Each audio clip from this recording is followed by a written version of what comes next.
Hey, what's up everybody? Welcome back to my YouTube channel. I am Dr. Allie, I am an OBGYN, and welcome to my YouTube channel. In my YouTube channel, I like to talk about all things women's health, from pregnancy to periods to even like life in medicine, and sharing a little bit of my life with you guys. On today's video, we're gonna do something a little bit more relaxed, laid back. I am filming this on a Friday. I am post-call.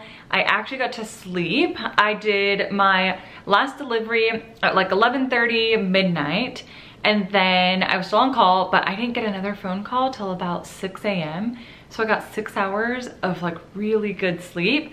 So I've had such a good Friday since I'm post-call. Got a lot of stuff done, got my hair done, got my nails done. So I'm feeling pretty good. I thought I would do this video in kind of more relaxed format. Now, before we get started, I would love it if you guys would hit that subscribe button, become part of this family. You get to see Ash every now and then in my videos. Your support means so much to me, and I'm so glad you are here. Today's video, as you can tell from the title, we're gonna be talking about pregnancy myths. So over on Instagram, and if you guys don't follow me on Instagram, you should. On stories, I'd like to do a lot of Q&As and stuff like that.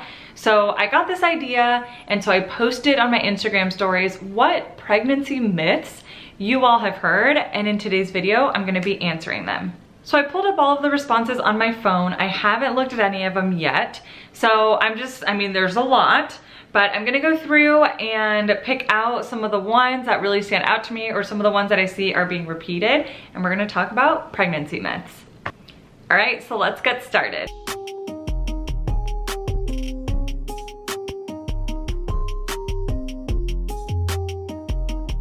Now, I haven't made up my mind about how many questions I really want to go through.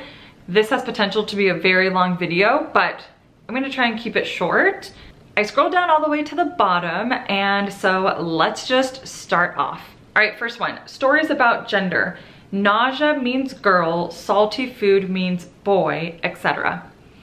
So this is definitely a new one. I've never heard this before, but you hear stuff about like gender of baby, but being like nausea or salty foods, this is a new one, and this is false. What you crave, or whether or not you get nausea or vomiting, nothing like that is going to determine the gender of your baby. All right, number 2, eating peanut butter during pregnancy makes your baby allergic to peanuts. I've heard this one before. I've had patients ask me this, and this is actually false. Nothing that you eat, like any foods, peanuts, yogurt, it doesn't matter. None of that is going to develop into some sort of allergy for your infant. All right, next one. You can't eat lunch meat. Now, this one does kind of hold some truth to it. So there is a recommendation to avoid any sort of fresh deli meats and lunch meats, stuff like that. So it's not necessarily that you can't eat them, we just want you to eat them heated up. So you wanna make sure that they're steaming hot and that you're not just eating them cold. And the reason we want pregnant women to avoid these like fresh cut deli meats is because of a bacteria called listeria. We know that listeria can live on these meats, and if a woman were to get listeria, that can certainly get down to the placenta and to the baby and have complications in pregnancy. All right, we're just gonna keep moving. Okay, this one is ridiculous. If you look ugly, you're having a boy. If you look pretty, you're having a girl. This one is absolutely bonkers. Like, it kind of shocks me. Like, do people actually believe this? And who would ever call a pregnant lady? Why would you ever say that someone is ugly and then that means you're having, no. Okay, some of these are really, I've never heard a lot of these. If you raise your arms above your head, the umbilical cord wraps around the baby's neck. And again, it's false. This is absolutely bonkers. Just because this motion of lifting your arms or getting in any sort of position, that has no correlation at all to how the umbilical cord is. Next, if you take it, okay, oh my goodness, I cannot read. Let's read together. If you take it nice and easy during sex, you will have a girl. If you do it rough, you will have and I'm sure she ran out of space and meant to say boy. It doesn't matter what position you have sex. It doesn't matter how nice or soft or rough. Nope, not going to determine gender of a baby. Okay, this one I'm not sure what it means, and I want you guys to give me feedback down in the comments because I don't really know what this is referring to. It says, make sure to wear a safety pin and a red string. So if you guys know what that means, please let me know in the comments because I have no idea. This next one I really like because I've heard this a lot from my patient. Pineapple and spicy foods make you go into labor. This one is actually false, and I do have a TikTok where I address this. No amount of spicy food or anything like that is going to throw you into labor, but it will give you pretty bad heartburn. Again, here's another one related to pineapples. Eating pineapple can cause a miscarriage, so I was scared to eat it for a while. It's so interesting to me, like, what is the origin story of a lot of these myths? Is there someone like back in the day that, like, clearly I'm at a loss for words. Why pineapple? Am I missing something? Is there some sort of correlation? Are pineapples bad? Like, why are pineapples such a big hype? I've also seen a TikTok where it's like, oh, if you eat a pineapple, it's gonna make your vagina taste better or smell better. Why a pineapple? I don't get it. Ooh, so this one's a good one because I've overheard friends say this and overheard people like having conversations about this. If you get pregnant once, you can easily get pregnant again.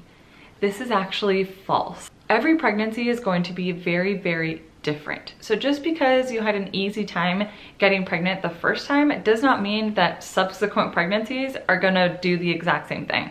I've seen patients that had no problems or no issues with the first pregnancy, and then it took a lot longer to get pregnant with the second. Now, there's no one reason that kind of fits all as to why this happens, but it's definitely important to go see your doctor so that you can talk to them about it, maybe do blood work, ultrasounds, or something to see if we can identify why it is taking you longer or why you aren't getting pregnant again. And keep in mind that things change. Our lifestyle changes, our eating habits, diet, exercise. If we're older, the quality and quantity of our eggs has dropped. And I do have a blog post on that, which I will leave below, where I talk about female age fertility decline. I think that's a really good one and an important issue to talk about. Always remember that this is not a one-sided thing. It takes two people to make a baby. Another one that I hear all the time, and I've also addressed on TikTok, you can predict the sex of the baby based on the shape of your belly. This one is false. I was actually talking to my mom about this weekend on how my grandma, my abuelita, had this ability to do this. And my mom was saying that my grandma has been right every single time, that the way that you carry determines the sex of the baby. I hear this a lot also in like the Latinx community. I don't know if it's just like a Latinx Hispanic thing, but there is no scientific evidence to prove that this is true. And like I told my mom, it's a 50-50 shot, right? 50% chance, not bad odds. All right, we're just gonna keep going. Having to eat for two. This one drives me nuts. You hear it all the time, and it is so false. So the recommendation in pregnancy is to really only bump up your caloric intake, so the number of calories that you're eating in a day, by about 400. Especially by the third trimester, probably maybe 450 calories a day extra. That's it. That does not mean you can overindulge on cookies and ice cream and cake. It's just 450 calories. When you really think about it, it's not that much extra food. Now, don't get me wrong. I know we have our cravings, and I know the ice cream and the cookies and all that taste really, really yummy. And I'm not saying you can't eat them, but just be smart in moderation. Again, another one about the umbilical cord.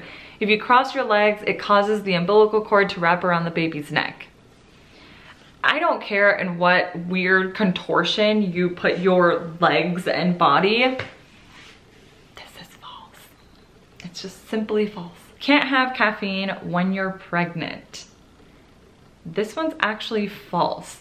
So I have done a couple TikToks on this, but essentially the recommendation, it doesn't matter if you're in your first trimester or third trimester. You don't want to exceed over 200 milligrams of coffee in a day. They did do a lot of extensive studies on this to see if there was some sort of correlation between caffeine intake and miscarriages.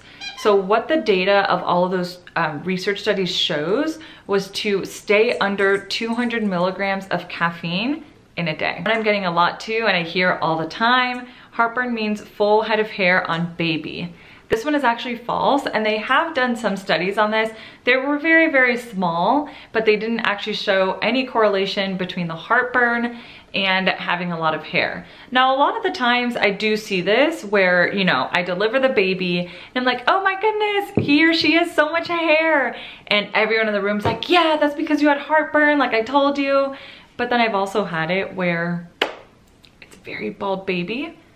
And then the mom is like, why did I have so much heartburn? My baby's bald.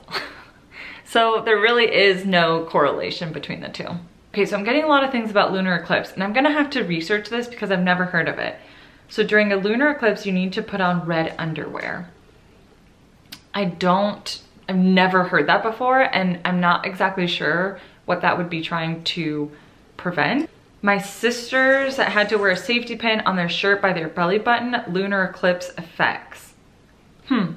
If you guys, again, know what any of that means or what they're predicting, leave them down below in the comments. I want us to talk about this stuff. A lot of it is also very cultural based. So I want to learn about what like all of this means. So let me know in the comments. This one made me laugh. My tias say that having cats causes infertility. It's like, bruh. No, I don't care what animal is around you. It's not going to cause infertility. One thing about cats though, pregnant women should not change the litter box. That's because some cats may carry toxoplasmosis, and that infection can be dangerous in pregnancy. We don't really see a whole lot of it here in the United States, but again, best while you're pregnant and you have a cat, don't change the kitty litter. Eat yams for twins.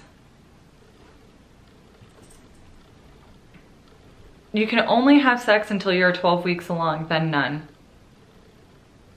Again, not true. Sex in pregnancy is completely safe. Obviously, there's conditions where we don't recommend this, like a placenta previa. But again, always ask your doctor if you have any doubts or if you're curious as to whether or not you can continue to have sex while you're pregnant.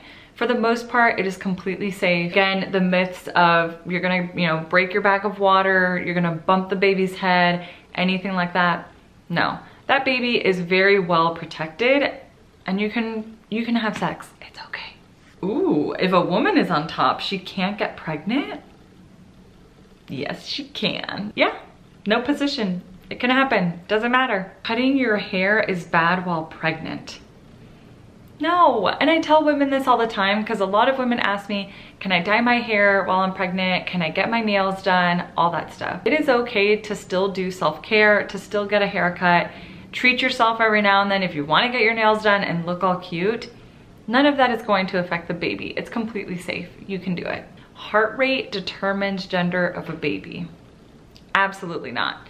In case you haven't really caught on to the trend of this video, there is nothing you can do to determine the gender of your baby. As far as like position of sex, heart rate, belly shape, blah, blah, blah, that's going to determine accurately the gender of your baby. All right, this is going to be the last one. Nipple stimulation to induce labor. This one actually is true. When there is nipple stimulation involved, it can naturally release oxytocin. Oxytocin can then stimulate the uterus to start having contractions. You've heard of Pitocin, which is a medication we use to induce labor. Pitocin is very, very similar to oxytocin. Oxytocin is the natural form in your body.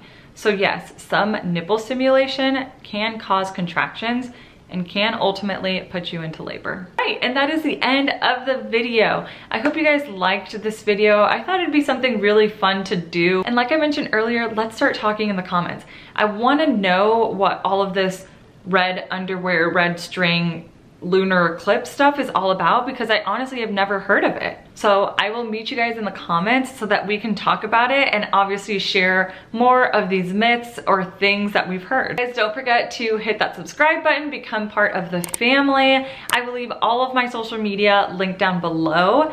Instagram, TikTok, my blog. As a reminder, I always write all of my blog posts in Spanish and English, so you can send it to your friends so that, you know, Spanish speakers and English speakers can all benefit from it. All right, guys, thank you so much for watching this video. I love you guys so much.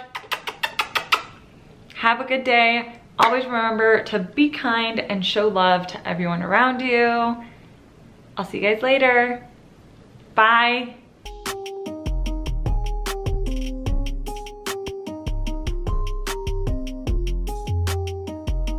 Who do we have here? Mr. Ash, is that you? Dude, my ring light. Also, while I film this video, I'm eating my Freshly meal. Okay, good. No, Ash, you can't have any. All right, love you guys.